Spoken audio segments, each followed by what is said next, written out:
Nako, eto na. Dahil talaga naman pinag-uusapan to online. Tatanggalin daw si Bimbi sa Itbulaga. Kampo at production nilinaw ang fake news sa gitna ng hot trending Maybe Love Team, Metro Manila, Philippines. So yan ang ating pag-uusapan. Paano nga ba nag-ugat ang mga usaping ito at humantong sa ganitong balita? So yan ang ating pag-uusapan maya-maya lang. Dahil talagang mainit at pinag-uusapan po ito online. Tatanggalin daw si Bimbi habang top trending at number 1 online hot topic ang Maybe. Ito ang bumabalot na tanong sa buong social media matapos kumalat ang mga clickbait headlines at mga usap-usapang chismis na matatapos na umano ang pagiging guest host ni Bimbi Aquino Yap sa pananghaliang noontime show sa Itbulaga. Mula nang mag-reunite sina Bimbi Aquino at Raisa May Dizon noong kaarawan ni Raisa, sumabog sa internet sa nostalgic at kilig vibes mula sa kanilang muling pagkikita matapos ang higit isang dekada. Simula noong blockbuster movie nilang My Little Bossing 2013 ay naging paboritong subaybayan ng mga Dabbercads at netizen ang tinaguri ang Maybe or Raisa May at Bimbi Love Team. Kaya naman ang maglabasan ng mga haka-haka na tatanggalin o ipapatigil na ang paglitaw ni Bimbi sa show, agad na nag-fire up and Gen Z online community. Agad namang dumaan sa verifikasyon at paglilinaw ang usapin upang ibigay ang totoong kaganapan, facts at malalim na commentary sa likod ng kontrobersyang ito. The fact check, tatanggalin nga ba si Bimbi sa Itbulaga? Upang maging formal at patas, narito ang ilan sa mga verification, no? Yung binerified na truth or katotohanan ukol sa estado ni Bimbi sa Itbulaga. Ito na, walang issued termination o pagsibak, walang opisyal na pahayag ang TVJ Production o ang management ng Itbulaga na tinanggal o tatanggalin si Bimbi sa programa. Guest hosting arrangement mula sa simula ang pag-appear ni Bimbi sa Itbulaga ay pumasok bilang guest host, special co-host. Hindi kailanman inanunsyo na may lifetime exclusive contract bilang regular main host ang binata sa kasalukuyan. Kaya't ang pagbabago sa kanyang schedule ay nakadepende sa kanyang personal na availability at mga prioridad sa pamilya. Pagsasaalang-alang sa kanyang ina or Chris Aquino, kilala ang pamilya Aquino sa pag-uuna ng kalusugan ng Queen of All Media na si Chris. Sa katunayan, sa mga panayam at social media updates, palaging binibigyang diin ni Bimbi na ang pangunahing prioridad niya ay ang pag-aalaga sa kanyang ina habang nagpapatuloy sa gamutan nito. Sa rating at digital views boost, ang tambalang Bimbi at Raisa May pati na ang surprise appearance si Chris Aquino ay nagtala ng 10 milyong digital views sa social media platform tulad ng TikTok, Facebook at YouTube. Mula sa business at productions perspective, walang dahilan ang isang noontime show na tanggalin ang isang nagdadala ng napakataas na engagement at viewership.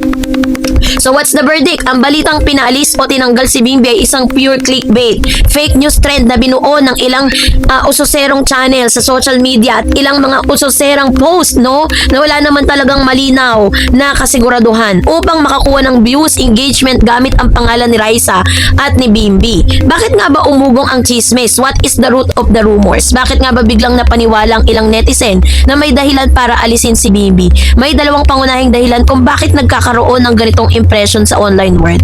Ang pagbabago sa interactive vibe at boundaries. Nang simula ang reunion ni Bimbi at Raisa, labis ang ipinakitang pagiging sweet at clingy at paulit-ulit na asaran sa studio. Subalit nang mag-adjust ang production upang maglagay ng kaunting pacing or boundaries upang maging mas maayos ang tagpo ng segment at hindi magmukhang sobrang pilit, inakala ng ilan na manonood na pinapalamig o pinipigilan na ang dalawa. Scheduling at personal commitments, no? Dahil hindi araw-araw ay pwedeng sumabak si Maybe sa live broadcast dahil sa kanyang personal at pampamilyang responsibilidad. Ang mga araw na wala siya sa entablado ay agad na binigyan ng maling kahulugan ng mga spekulador bilang pagkatanggal sa show. Tsaka kung matatandaan po ninyo, inamin po ni Bimbi na siya po ay nag-enroll kasi parang papasok na siya sa college at ang kanyang tinitake na kanyang course is maglolo tapos magdo-doktor pa siya. Sabi niya po kanina ng live sa Itbulaga na kung kaya niyang pagsabayin yung dalawang course, no, dual course po yung kukunin niya. Kaya talagang medyo hindi talaga natin regular na makikita si Bim, pero hindi ibig sabihin no, na tinanggal na siya. So ang penomeno ng Maybe at Gen Z dynamics upang mas maunawaan kung bakit ganito na lamang kalakas ang reaksyon ng publiko sa bawat galaw ni Bimbi at Raisa May, kailangan din tignan natin yung Gen Z culture lens, no? Yung kanilang childhood nostalgia ng 2013 at ang kanilang surprise reunion ng 2026 na nagdulot ng Maybe viral craze. Sa My Little Bossing era na nagkaroon ng 25+ million views and organic kilig, do, na talagang nagbigay ng authentic nostalgia na lumaking kasabay. Mula pa noong 2013, My Little Bossing, nakita na ang buong bansa ang pakikitungo ng dalawa ni Vic Soto at Chris Aquino.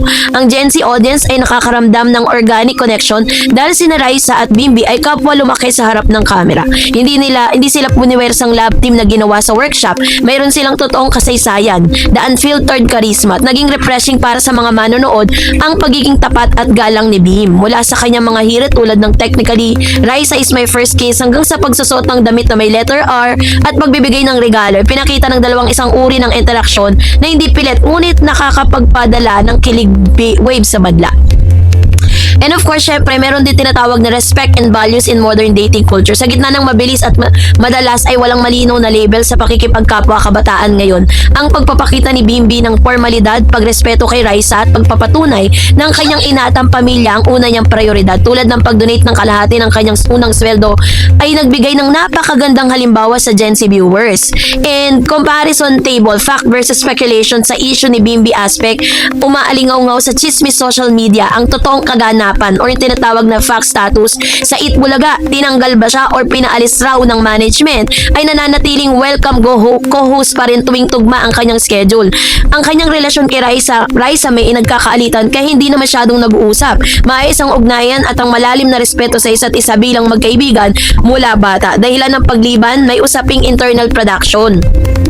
So it doesn't mean na pag wala siya is meron na talagang hindi kagandang nangyayari. Meron tinatawag na internal production na usapin nakatutok sa kalusugan at pangangailangan ng kanyang ina na si Chris Aquino. Tugon ng kampo, nagagalit at magdidemanda daw at nagpapatuloy sa karaniwang ginagawa ang pinapalampas sa mga walang batayang rumor. Bakit hindi dapat mabilis maniwala sa fake news? Sa panahon ngayon kung saan ang algorithm engagement ang nagpapatakbo sa mga social media platform, napakabilis gumawa ng mga sensationalized na kwento. Ang formula ng mga nagpapakalat ng maling impormasyon ay simple. Kumuha ng dalawang pangalang napakainit sa trending list like Bimbi and Raisa, gawa ng dramatiko at negatibong anggulo. Diba? Tatanggalin na, tas nag-aaway, maglagay ng paulit-ulit na boses na AI or lumang video clip bilang patunay. Bilang mga matatalinong manonood at Gen Z netizen, mahalagang matutunan ang critical viewing. Suriin ang pinagmula ng balita ba ay nanggaling sa opisyal na social media pages ng Itbulaga or TBJ Production o sa mga kilalang mainstream news outlets. Tingnan natin din yung context. Ang kawalan ba ng isang artista sa loob ng ilang araw ay nangangahulong agad na tinanggal na ito? Sa mga guest host ay may paiba-ibang schedule batay sa kanyang mga kontrata at availability. Kaya huwag tayo maging biktima ng clickbait.